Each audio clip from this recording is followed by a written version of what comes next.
She signed the paper with 200 people in the next room and a man in the doorway who could not believe what he was looking at. The room was quiet, candlelight, a long table set for two, and Abina Sikka, in a deep burgundy dress with her afro puff immaculate and her hands completely steady, picking up a pen like it was the most natural thing in the world. The man across the table from her was not her age. He was not soft. He was not the kind of man you brought home to meet your mother and hoped she would understand. He was Kang Ju-won, and the way he was looking at her was the way a man looks at something he decided to keep long before he said it out loud. She signed. The door behind them opened. Kang Tae-oh stood in the frame. The son, the ex, the man who had stood at an altar 6 months earlier with her name in his mouth and someone else's face in his chest. He looked at his father. He looked at the woman. He looked at the document under her hand. His face did not collapse all at once. It went one piece at a time, like a building that spent months being quietly hollowed out from the inside, and finally, on one ordinary evening, simply decided it was finished holding itself up. Abina set the pen down. She did not look at Tae-oh. Ju-won did not look at Tae-oh either. Ju-won was looking at his wife. Welcome. If you are new here, you have just walked into exactly the kind of story this channel was built for. This is Afro-Korean Love Stories Vault, where every story we tell is the kind that stays with you long after the video ends. Hit subscribe so you never miss a single one. Now, let us go back to the beginning, because this ending did not arrive without a cost. And you need to understand every single thing that was paid. 6 months earlier, Abina Sikka was standing in a church in her white dress with 200 guests behind her, and a future in front of her that she had spent 3 years carefully, patiently, faithfully building. She had learned Korean for this man. Not conversational Korean. Real Korean. Kitchen Korean and family Korean and the specific Korean that Kang Tae-oh's mother had used when she was alive, the words that meant warmth and belonging and you are one of us now. Abina had learned all of it. She had cooked his mother's recipes from handwritten cards she asked his aunt to translate.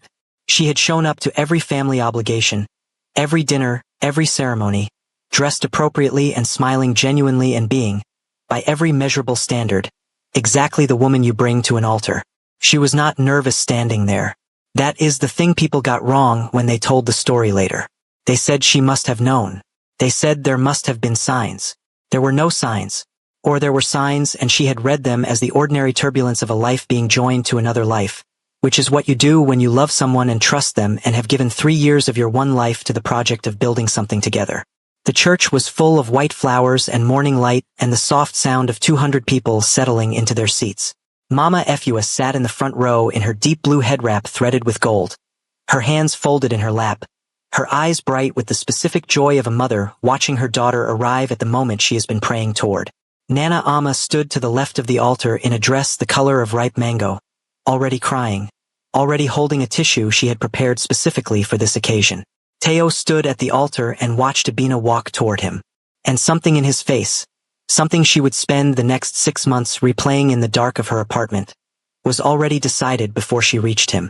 He said her name, not as a greeting, as a preamble. He said he was sorry. He said there was someone else. He said the name. Yoon Seo-yeon.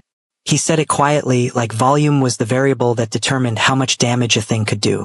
The church went so silent that Abina could hear the candles. She stood in her white dress and she looked at the man she had learned a language for and she felt the future she had built.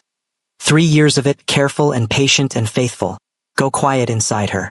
One room at a time, like someone walking through a house and turning off the lights. She did not cry. Not there. Not in front of 200 people who did not deserve to see it. She turned around. She walked back down the aisle she had just walked up. She kept her spine straight and her chin level and her face composed in the way that women learn to hold themselves when the world is watching and falling apart at the same time. Mama Efua made a sound. Just one. Small and swallowed.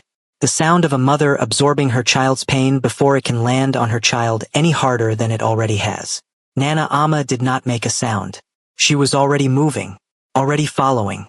Abina walked through the church doors and out into the morning and kept walking until she found a wall she could put her back against and a place where no one who knew her could see her face finally do what it had been holding back since he said the name. She stood there for 4 minutes. Then she picked up her bag. She called a car. She went home. In the 3rd row of that church, a man sat very still and watched all of this happen. He had come to his son's wedding out of obligation and the specific duty of a father who has not always been present enough to now start being absent. He had planned to sit in the back, leave before the reception, send a gift that his assistant had chosen. He had not planned to feel anything in particular about the day. Instead, he watched a Ghanaian woman in a white dress absorb the most public humiliation of her life and walk out of that church without a single tear falling in front of anyone who had not earned the right to see them. Kang Ju-won did not forget things. It was a professional requirement that had long since become a personal condition. He catalogued everything. He forgot nothing. He did not forget her. 6 weeks later, Abina's catering kitchen smelled like cardamom and slow-cooked pepper, and the particular focused energy of a woman who has decided that rebuilding is the only direction available. She was up before 5 every morning. She had 4 bookings left after the cancellations that followed the wedding collapse. 3 corporate clients who had quietly distanced themselves the way people do when a woman's public pain makes them privately uncomfortable. And 1 private events company that had not called to cancel but also had not called to confirm anything new. For bookings, she was making each one matter. Nana Ama arrived at 7 with coffee and opinions in that order. She set the coffee on the counter and looked at Abina the way she had been looking at her for 6 weeks, with the careful, calibrated concern of someone who wants to ask how you really are but has learned, through repeated experience, that the answer you actually need to give and the answer being requested are not always the same thing. She asked how Abina was sleeping. Abina said fine. Nana Ama said the specific face Abina was making when she said fine was not a fine face. Abina said that was a very detailed observation for 7 in the morning. Nana Ama said she had been saving it. And just like that, in the specific alchemy that only happens between women who have known each other long enough to skip the performance, Abina laughed. A real one. Short and surprised, like it came out before she could decide whether she was ready to feel it. Nana Ama looked vindicated. She picked up her coffee. She said, Teo called her last night. She had not answered. She was telling Abina in case Abina heard it from somewhere else first and felt some kind of way about Nana Ama knowing and not saying. Abina absorbed this. She turned back to her prep station. She picked up her knife. She said good. About not answering. Nana Ama said, obviously. The kitchen filled back up with the sounds of work. The scrape of a blade. The hiss of something hitting a hot surface. The focused, private music of a woman who has made her hands her answer to everything the world has recently done to her heart. Abina worked. She plated. She tasted. She adjusted. She did the thing she had always done since she was 9 years old in her grandmother's kitchen in Kumasi, learning that food was the one language that never lied to you, that never said one thing and meant another, that rewarded your attention with something real and true and warm every single time. The sauce came together at 8:30. She tasted it. She closed her eyes for a fraction of a second. Her face opened. Not dramatically. Not for anyone watching. Just the small, uncomplicated, completely genuine expression of a person who has made something exactly right. Joy in its most basic form. The kind that has nothing to do with anyone else and everything to do with the quiet knowledge that you are, in this moment, exactly where your hands were always meant to be. That was the face she was wearing when the private events company called with a new booking. A high-end dinner series. 6 guests. Private residence. A client who had specifically requested her by name. She said yes before she asked who the client was. She would spend a significant amount of time later reflecting on that sequence. The private residence was in a part of Seoul where the buildings did not need to announce themselves. They simply stood, substantial and unhurried, behind gates that opened without drama for people who were expected and did not open at all for people who were not. Abina arrived with her equipment at 4 in the afternoon. The kitchen was immaculate. Professional grade, the kind that costs more than most restaurants, used with the regularity of a kitchen where the person who owns it actually lives. She liked it immediately, the way you like a space that was built by someone who understood what it was for. She was unpacking her equipment when she heard him. Not footsteps, not a voice, just the particular quality of attention in a room changing. The way the air in a space rearranges itself when the person it belongs to enters. She turned around. She recognized him in the first second and understood nothing about what that recognition meant in the second second. The third row. The church. The only face that had not looked at her with pity. Kang Ju-won stood in the doorway of his own kitchen and looked at her with eyes that revealed nothing and noticed everything. He looked at her equipment. He looked at the prep station she had already organized.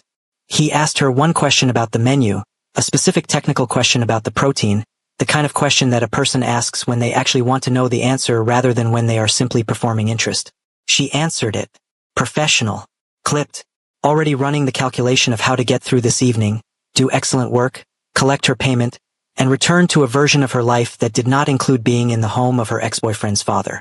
He nodded. He turned to leave. Then he stopped. He turned back. His eyes went to the prep station, to the small pile of chrysanthemum garnish she had laid out, pale yellow, precise, exactly where she always put them. He was quiet for a moment. Not an uncomfortable quiet. The quiet of a man deciding whether to say something he had not planned to say. He said his mother grew them. Chrysanthemums. They were the only flower she kept in the house. Every room. Every season. He said it the way people say things that have been sitting in them a long time and simply chose this particular moment to come out. He left the kitchen. Abina stood very still. Then she went back to work. She moved the chrysanthemum garnish to the center of every plate. Not consciously. Or maybe consciously. She did not examine it too closely. At dinner, when she came out to check the presentation, the table was quiet with the particular quiet of people who are used to very good food and have just been given it. 6 guests. Conversation. The specific atmosphere of a dinner that is also, in some way, business. And across the room, Kang Ju-won's eyes found hers. 1 second. Maybe less. He did not smile. He did not nod. He simply looked at the plates and then looked at her, and in the gap between those two looks was the entire sentence he did not say out loud. She looked away first. She went back to her kitchen. She stood at her prep station with her hands flat on the counter and her heart doing something she did not have immediate vocabulary for. Outside, the dinner continued. Glasses were raised. Conversation flowed. A man who ran 60% of Seoul's underground freight network sat at the head of his table and was a perfectly calibrated host. And in his kitchen, the woman he had been thinking about since a church 6 weeks ago put the leftover chrysanthemums in a small glass of water and told herself it was because they would keep better that way. Right here. Pause. If the story is already doing something to you, if you are already feeling what I think you are feeling, tap subscribe right now and share this video with someone who needs to hear a love story like this one. A sister. A best friend. Someone who believes in love that comes from the direction you least expected. And type, I am enjoying it, in the comments so I know you are here. Now, let us go back. Because what happens next changes everything. She came back. Not because she had decided to. Or rather, she had decided to, but the reason she told herself was professional. The events company had confirmed 2 more dinners, the rate was excellent, the kitchen was the best she had worked in outside her own, and she was in no position to turn away reliable income based on a feeling she had not yet named. That was the reason she told Nana Ama. Nana Ama listened to all of it with the expression of a woman who has heard many things in her life and can generally tell the difference between a reason and a story someone is telling themselves in place of a reason. She did not say this. She simply asked what the client was like. Abina said, quiet. Nana Ama said, quiet how? Abina thought about it. She said, the kind of quiet that is not the absence of something. The kind that is the presence of something that has decided not to speak yet. Nana Ama looked at her for a long moment. She said, okay, just okay. But the way she said it contained a full paragraph. The second dinner came and went. And then the third. And somewhere between the second and third, something shifted in the architecture of the evenings. Ju-won began coming to the kitchen after the guests left. Not formally. Not with a stated purpose. Simply appearing in the doorway with 2 cups of tea and the unhurried manner of a man who has nowhere else to be and has decided that here is where he is. He asked about the food. Not in the way a host asks about the food when he means thank you and well done and good night. In the way a person who is genuinely curious about something asks about it. Specific questions. Technical questions. The kind of questions that required real answers and rewarded real answers with real attention. She found herself telling him things she had not explained to anyone before. Not because no one had asked, she told herself, but because no one had asked with that particular quality of listening. The kind where you can feel that every word is landing somewhere and being kept. She told him about her grandmother's kitchen in Kumasi. About the first time she understood that food was not just sustenance but communication. That a dish made with intention carried the intention inside it.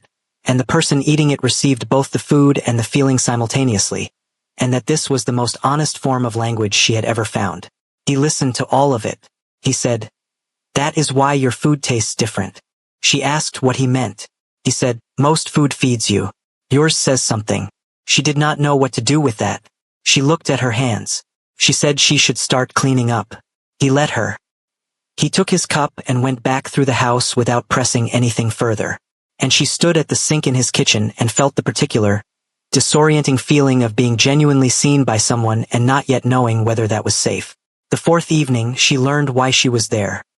He sat down across from her in the kitchen after the last guest had gone, and he told her.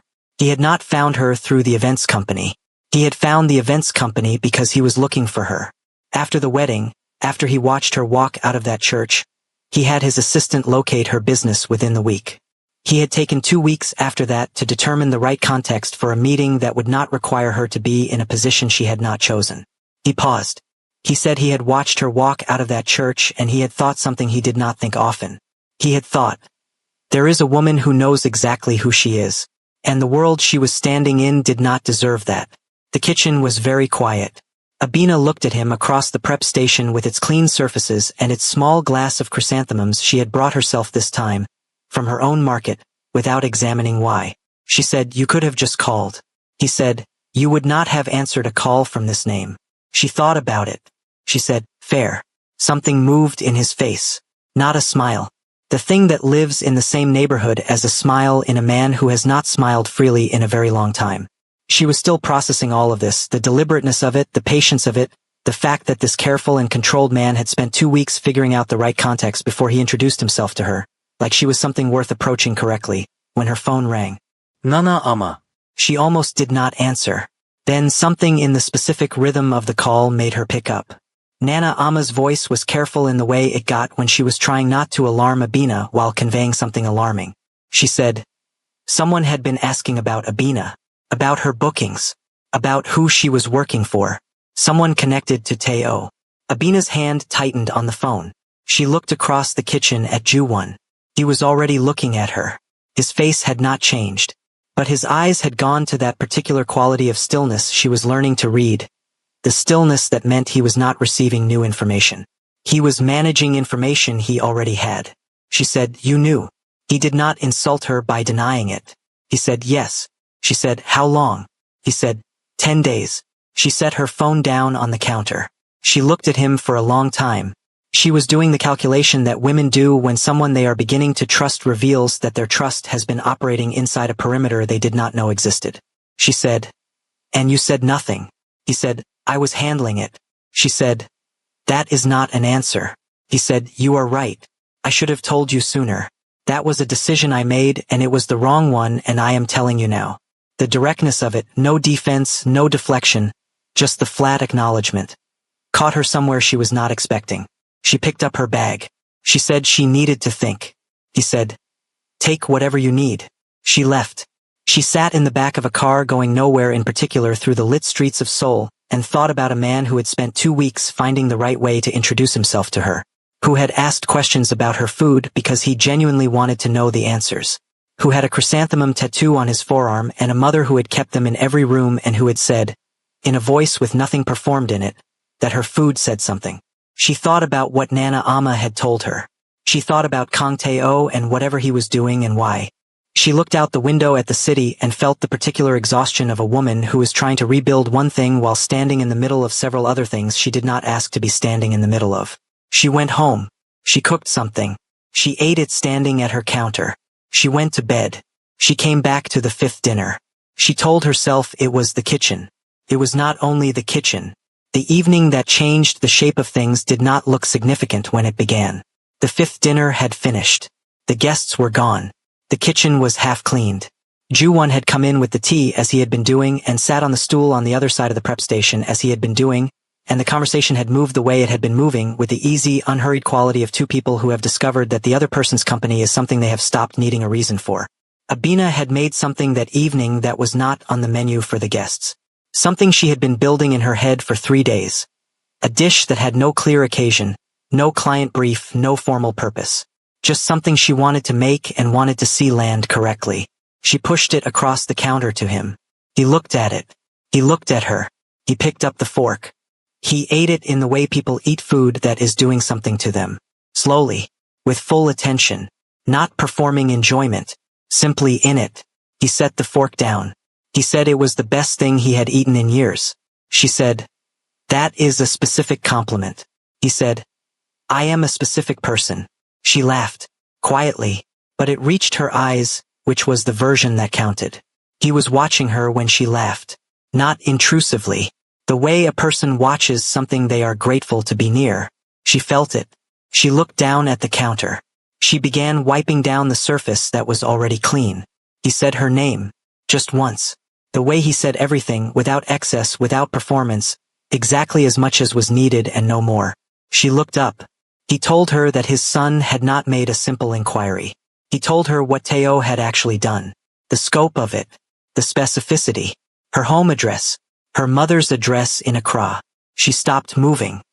He told her without cushioning it because she had already told him, without saying it directly, that she preferred the truth to the managed version of it.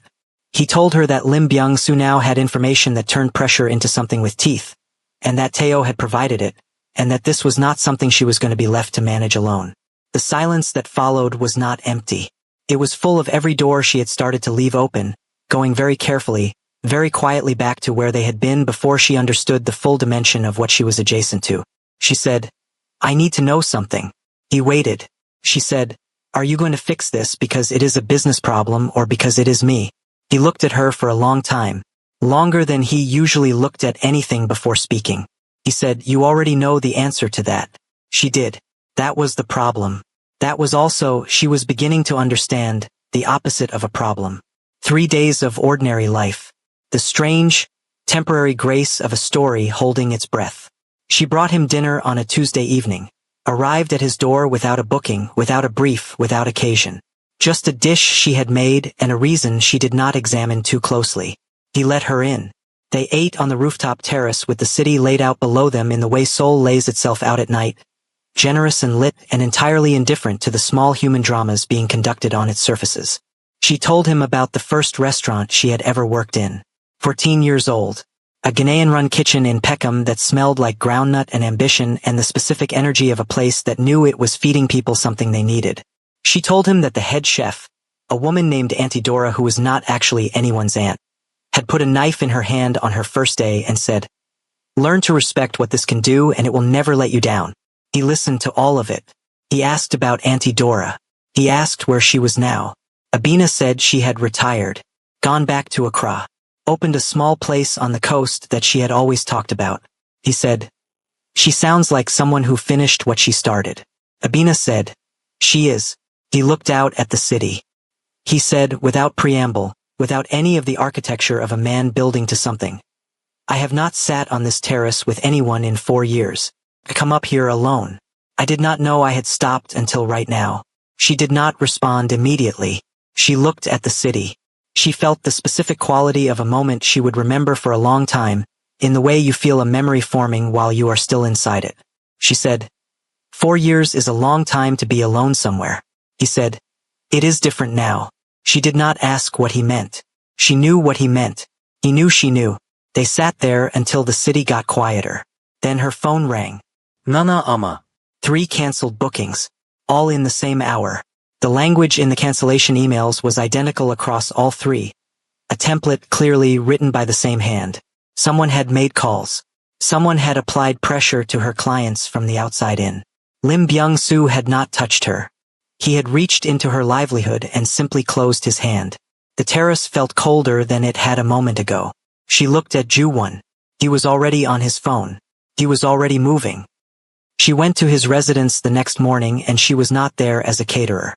She sat across from him in the room where he worked and she told him, without drama, without performance, with the flat clarity of someone who has done the internal work before arriving, that she was done. Not done with him specifically. Done with being made into a point of pressure in a war between men. She had rebuilt once from nothing. She could not survive being rebuilt again from less than nothing, which was the mathematical reality of her situation if this continued. She was not crying. She was the opposite of crying.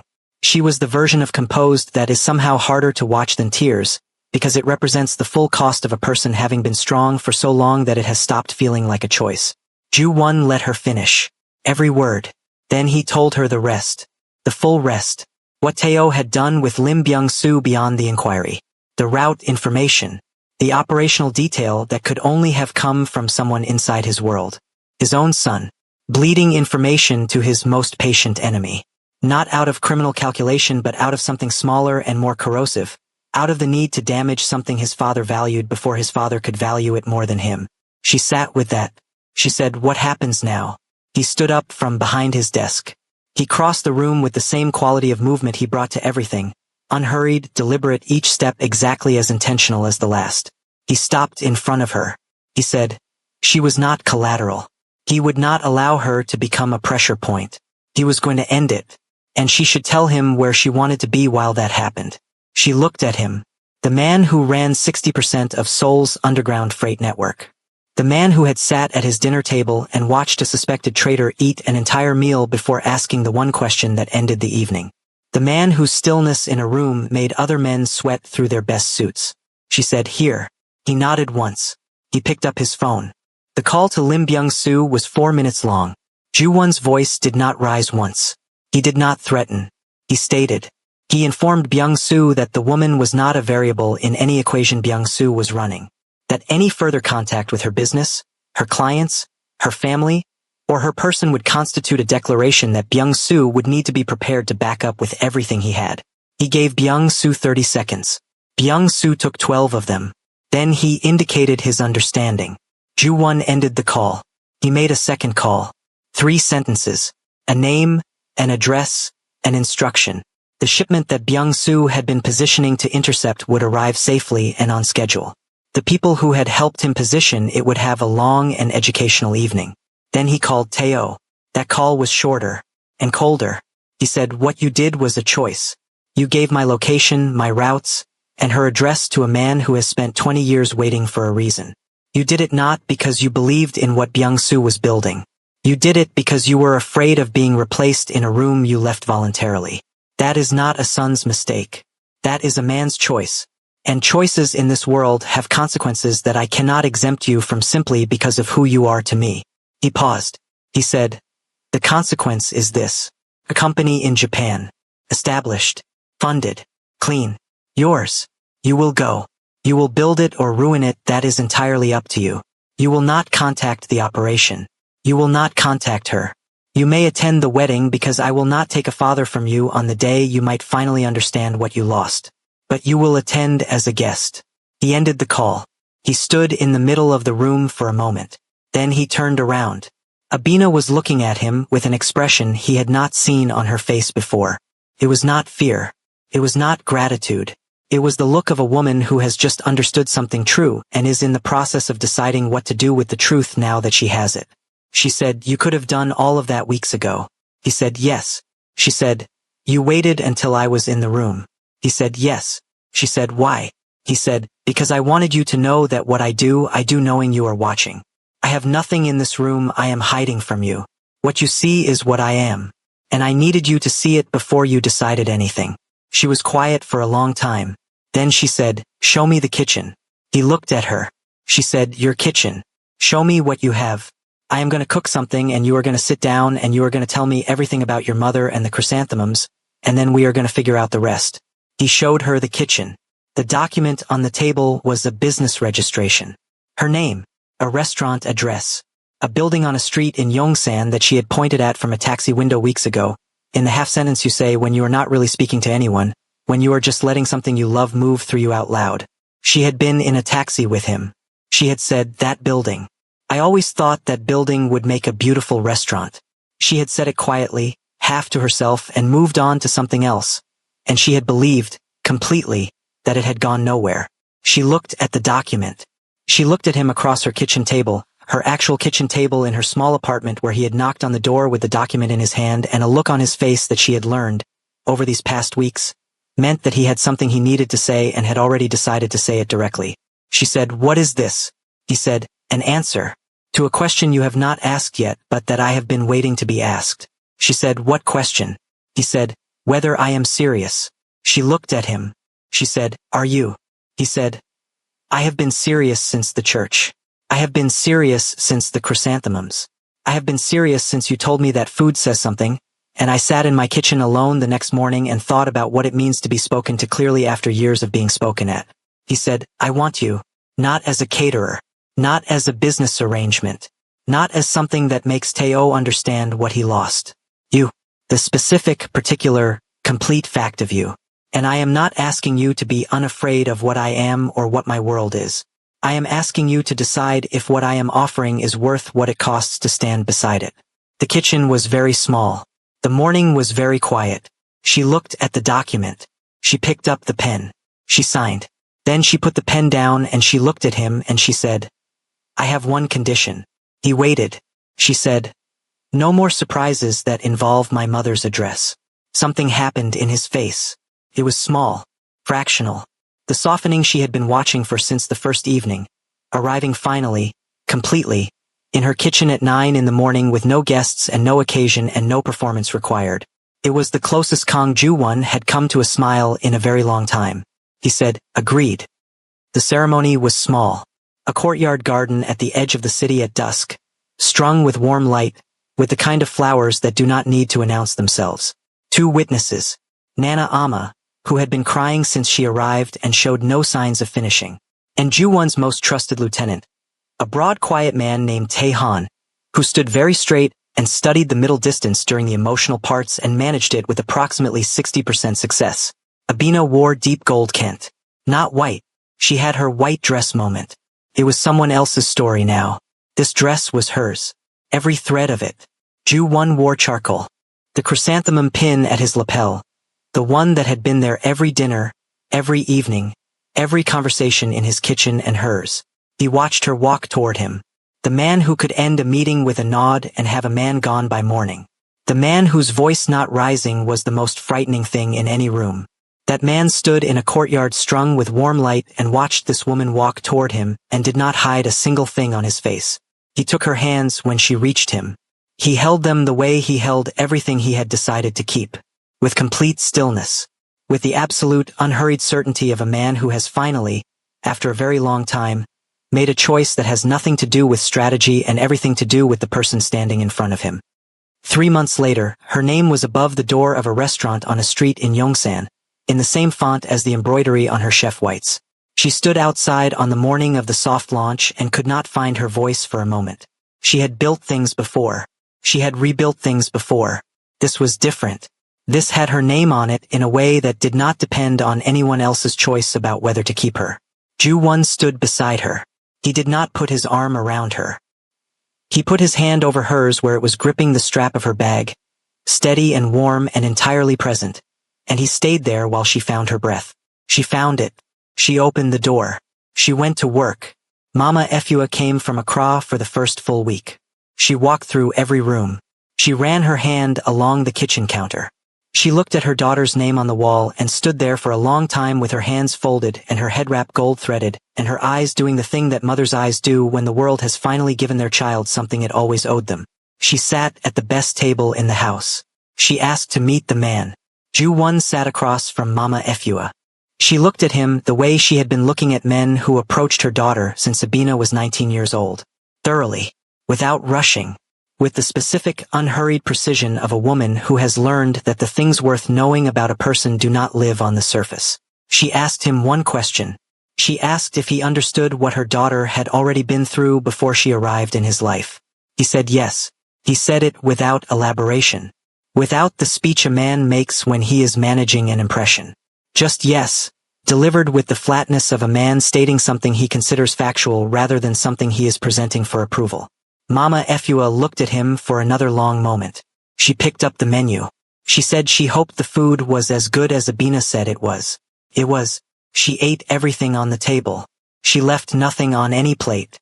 At the end of the meal she looked across the restaurant at her daughter moving through the room she had built, carrying dishes and speaking to guests and being, in every visible way, entirely and completely herself. She looked back at Ju-won. She said good, and she said nothing else. But the way she said it contained everything a mother has ever needed to say when she has finally seen her child be chosen correctly.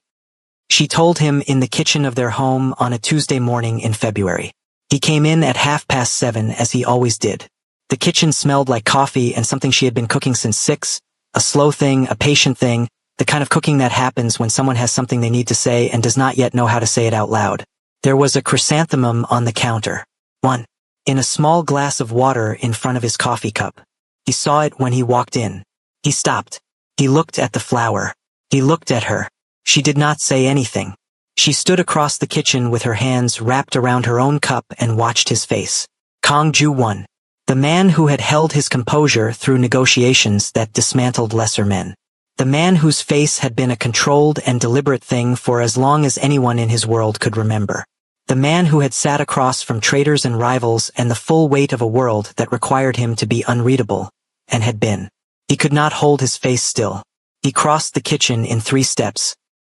He took her face in his hands, both of them, careful and warm and trembling slightly in a way that only she would ever know about and that she would carry with her for the rest of her life. He pressed his forehead to hers and stayed there, just stayed.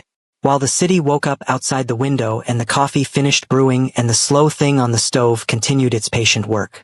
He said her name, just her name, both syllables.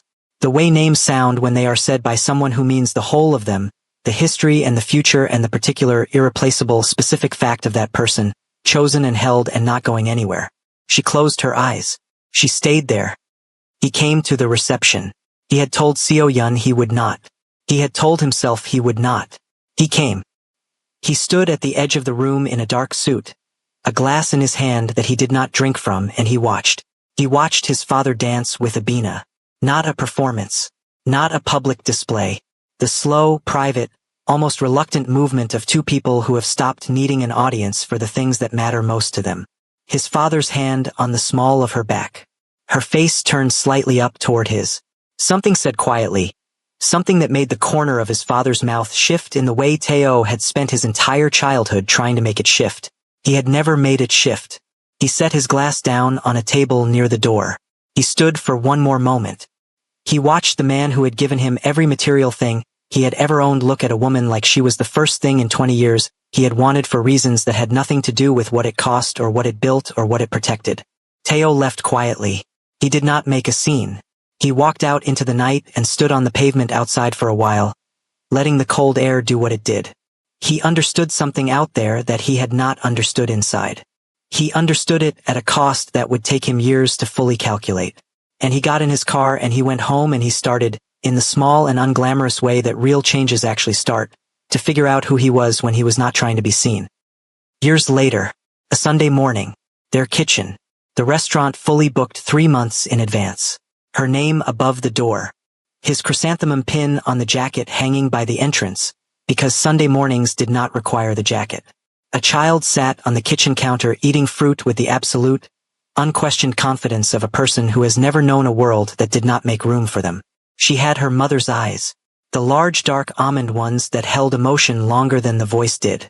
And she had her father's stillness, the quality of presence that takes up more space than movement ever could. She would grow up knowing 2 languages, 2 kitchens, 2 ways of marking a Sunday, and the particular warmth of a house where love was not performed but practiced, daily, in the ordinary sacred language of people who have chosen each other and keep choosing. Ju-won stood at the counter with his coffee, reading, not in his suit, in the unhurried version of himself that lived only in this kitchen, that had only existed since her. Abina came in. She looked at the child. She looked at him. He looked up from what he was reading. The look that passed between them across that kitchen held the entire story inside it. The church, the chrysanthemums, the late kitchen conversations, the rooftop with the city below them, the document signed at her kitchen table, the name above the door, the morning in February when his hands trembled. All of it, held in one look, the way long loves compress themselves into ordinary moments and live there, whole and present, in the space between 2 people who have survived something together and built something from the surviving. The child reached for more fruit. Ju-won cut it without being asked. Abina started the coffee. The morning continued. Drop a comment right now and tell me what moment got you. Tell me when you felt it. Tell me who the story made you think of. This is Afro-Korean Love Stories Vault, and we believe here with everything we have that love, the real kind, the kind that comes from the direction you least expected, the kind that costs something and keeps anyway, is always worth the wait. We will see you in the next story.